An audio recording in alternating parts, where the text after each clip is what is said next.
So it's rare that I'm in here the day after an NFL game because it's usually meet Fridays in the offseason. There was a game last night. It was the Broncos and the Raiders. And I got to tell you, if you guys missed it, congratulations. I am so happy for you if you did not watch last night's game. I don't know many people, I might not even know any, that love football more than me. That was bad. That was a bad game. And I can appreciate good defense. I'm fine with low-scoring games, but I don't know how much of that was good defense and how much of that was bad offense. To put it in perspective, I saw this stat somewhere. I forgot to write it down, so I don't know the exact stat. Whatever. You guys can Google it. That's what the internet's for. I think it might have been the first game since 1950 where both teams had more penalties than points. More penalties than points. I don't care how much you love this sport. That's a tough watch when there's more penalties than points. The Broncos end up winning 10-7 over the Raiders. So the Broncos are now 8-2. And I'm going to go on record right now and say that was the worst performance by a team getting their record to 8-2 in the history of the NFL. Has a team ever looked worse and played worse in pursuit of an 8-2 record, which they got? I got to start with Fritzy this morning. We'll get to all your calls. Fritzy, in all sincerity, how did you feel watching that game last night with your beloved Broncos, and how do you feel this morning now that you slept on it? I watched every play as I do for all the Broncos. It was extremely frustrating. And I'm starting to think like they didn't get a first down till the middle of the second quarter. Their rookie punter, I don't know, any of us could have punted, but I don't know what he was doing, kicking it off the side of his foot, couldn't pin them inside the 20, kicks it into the end. It was terrible. And for a team to be, you're right, for a team to be 8-2, they're the number one seed in the AFC right now, to look like that offensively. Fans were booing, and rightfully so. They wait till the fourth quarter to score points, which didn't even happen last night. At least you'd think in the fourth quarter they'd wake up and get some points. They're not going to be able to let the defense, I know they got away with it in 2015 when Peyton was hurt and everything, but you can't wait until the fourth quarter to wake up offensively, and the defense is not going to be able to bail them out every week. You're not going to have 33-point fourth quarter games against the Giants, come back against the Super Bowl champs in Philadelphia in the fourth quarter. That's just not going to happen. You can't live like that. So I guess the question is... I got you there. By the way, just in case anyone was wondering, that wasn't pre-recorded and then doubled in speed. That was Todd actually doing that live. Hold on a second. That was actually live. So that wasn't fast-forwarded. I want everybody all on radio or TV to know this, okay? The guys have the ability. There's called talkback, okay? So I can press a button. You guys, if you watch Peacock, you've probably seen Dan do it before. He can press a button and talk to the guys. But also the guys can say something to me in my left ear. And while Fritzy was going, Paulie said in my left ear, if you don't stop him, he'll just keep going. He's very right about that. Completely true.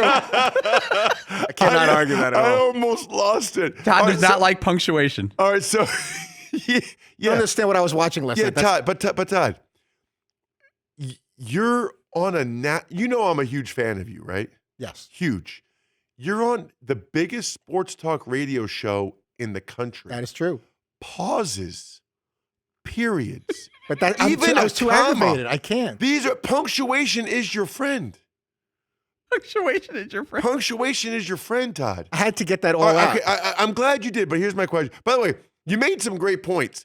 We set a lot of records last night. That was also the greatest punter disparity. The guy for the Raiders is AJ Cole, must be the greatest punter twice.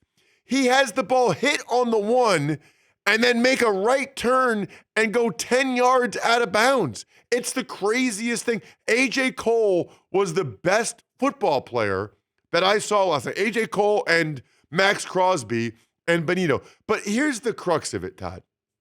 And I want to know what Paulie would think and Seton and Marv. Do you look at it and say, man, that was horrible. We're not good.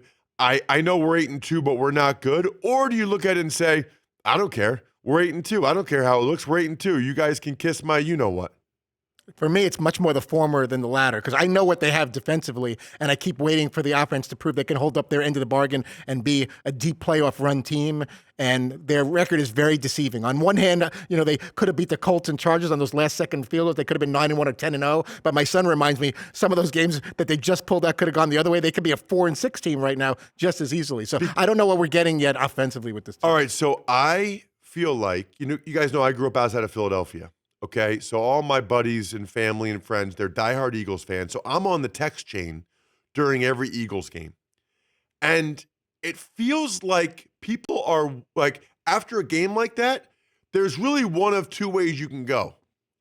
This team stinks. I don't care that they won. They're still not good. That was pathetic. Or I don't give a you-know-what. We won. That's all that matters.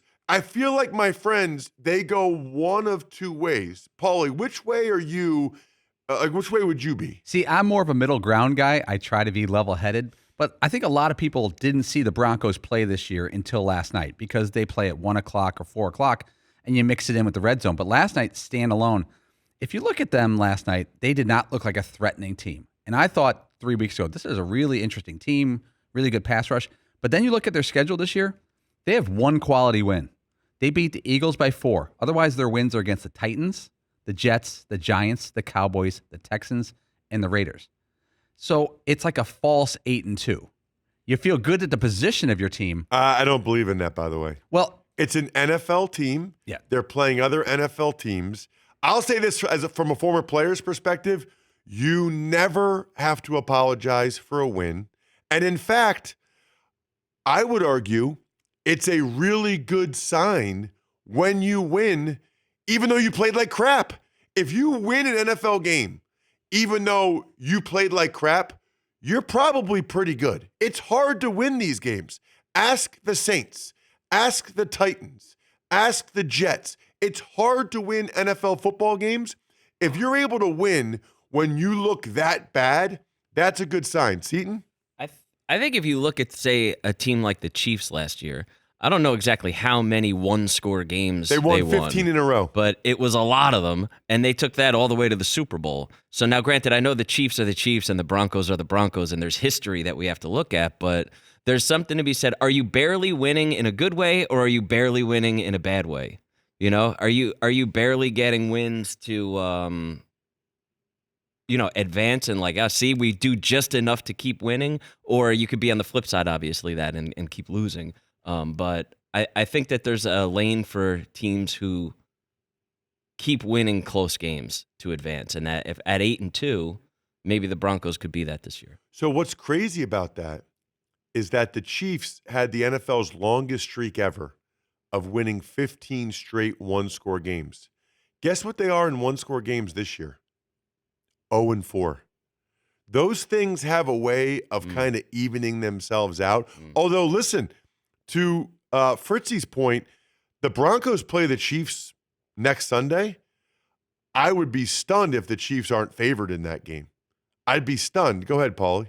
Well, that's what I was going to ask you. Records and belief in a team are two different things. If I had to say pick the team that's going to go the furthest this year in the AFC West, Broncos, Chargers, Chiefs, it's close, right? Right now, because the Chiefs are... Who's not saying Chiefs? Really?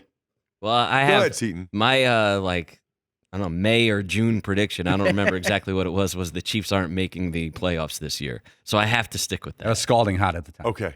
Well, Currently I'll just still, tell I you think. right now, I would absolutely take the Chiefs out of those three teams to go the furthest in the playoffs. Absolutely. However, the Broncos have a real chance here to win the division and to greatly increase the degree of difficulty for the Chiefs to get back to the Super Bowl. Yes, they can win 3 road playoff games, but if the Broncos can win that division, they're actually doing the Bills and the Ravens and a bunch of these teams a huge favor. I think the first question is more or less this.